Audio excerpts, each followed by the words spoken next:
10 গোলের মহাযুদ্ধ, আক্রমণ পাল্টা আক্রমণের রোমাঞ্চ, রেকর্ড আর নাটকীয়তায় ভরা এক ম্যাচ। সাকার হ্যাট্রিক, এমবাপের জোড়া গোলের সঙ্গে এক অ্যাসিস্ট, সবকিছুই ছিল এই লড়াইয়ে। তবে বিশ্বকাপের সবচেয়ে ফেভারিট তকমা নিয়েও তৃতীয় স্থান জোটেনি ফ্রান্সের। শেষ পর্যন্ত ব্রোঞ্জ জিতে হাসল থ্রি লায়ন্স।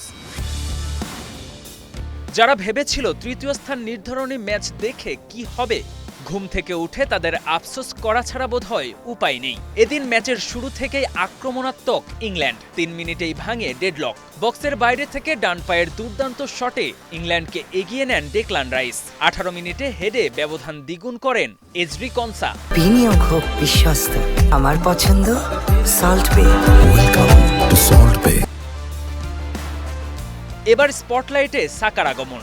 37 মিনিটে প্রথম আর প্রথমার্ধের রেগুলেশন টাইমে দ্বিতীয়। 4-0 গোলে এগিয়ে থেকে বিরতিতে যায় ইংল্যান্ড। অনেকেই যখন ভেবেছেন ম্যাচের গল্প এখানেই শেষ, তখন নতুন রূপে দ্বিতীয়ার্ধ শুরু করে ফ্রান্স। 48 মিনিটে দ্রুতগতির পাল্টা আক্রমণ থেকে বাঁ পায়ের শটে বল খুঁজে নেন এমবাপে। ফ্রান্সের গল্পের শুরুটা এখানেই। 6 মিনিটের মাথায় আবার গোল। এমবাপের অ্যাসিস্ট থেকে জাল কাপান বারকোলা।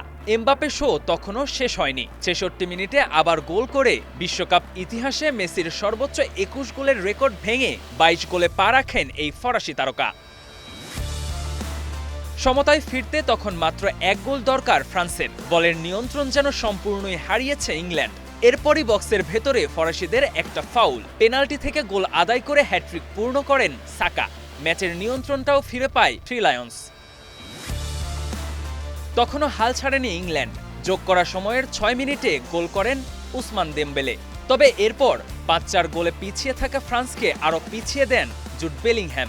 সেই সঙ্গে গড়েন দেশের হয়ে বিশ্বকাপের এক আসরে সর্বোচ্চ 7 গোলের রেকর্ড। 6-4 গোলের জয় নিয়ে ব্রোঞ্জ নিশ্চিত করে England. KM Sony, star play.